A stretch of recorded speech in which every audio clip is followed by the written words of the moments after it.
তৃণমূলে নবীন প্রবীণ দ্বন্দ্বের মধ্যেই বলাগড়ের বিধায়ক বনাম হুগলির দলনেত্রী গন্ডগোল নিয়ে থানা পুলিশ হয়েছে। আর ইতিমধ্যে বিধায়ক অনুগামীদের বাড়ি ভাঙচুরের অভিযোগ উঠেছে। আর তা নিয়ে এদিন নদিয়া থেকে সোচ্চার হন রাজ্যের অর্থমন্ত্রী চন্দ্রিমা ভট্টাচার্য। তার প্রশ্ন, দলে কে নবীন কে প্রবীণ, আর এক্ষেত্রে তিনি এদিন নিজের উদাহরণ দেন। সেই সঙ্গে জানিয়ে দেন বলাগড়ের ঘটনা তদন্ত শেষে ব্যবস্থা নেওয়া হবে।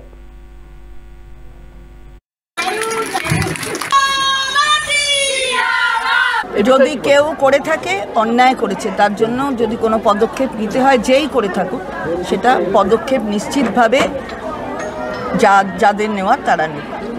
আপনাদের জেলা পরিষদ সদস্য রুনা খাতুনের বিরুদ্ধে তিনি অভিযোগ করছেন। ওরা অভিযোগ করেছে, যখন সেটা যাদের দেখা কর্তব্য সেটা দেখবে তারা নিশ্চয়ই। তার বিরুদ্ধে থানাতে অভিযোগ হয়েছে না, অভিযোগ করাটা তো নিশ্চয়ই অধিকারের মধ্যে পড়ে। তারপরে একটা প্রক্রিয়া আছে, সেটা সেই প্রক্রিয়ার মধ্যে চলে দেখবে যে অভিযোগের সত্যতা আছে কি নেই, সেটা যারা দেখবে তারা দেখবে। আমার তো বলার ব্যাপার নেই। অভিষেক বন্দ্যোপাধ্যায় নতুন প্রজন্ম, সেও তো নিশ্চিতভাবে তারও অনেক অবদান আছে এর মধ্যে, এ তো অস্বীকার করা যায় না।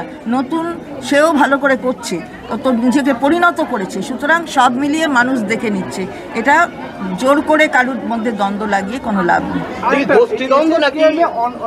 আমাদের কোনো গোষ্ঠী নেই, কোনো নবীনও না প্রবীণও না, কোনো লড়াই নেই। আমি জানি না কে নবীন।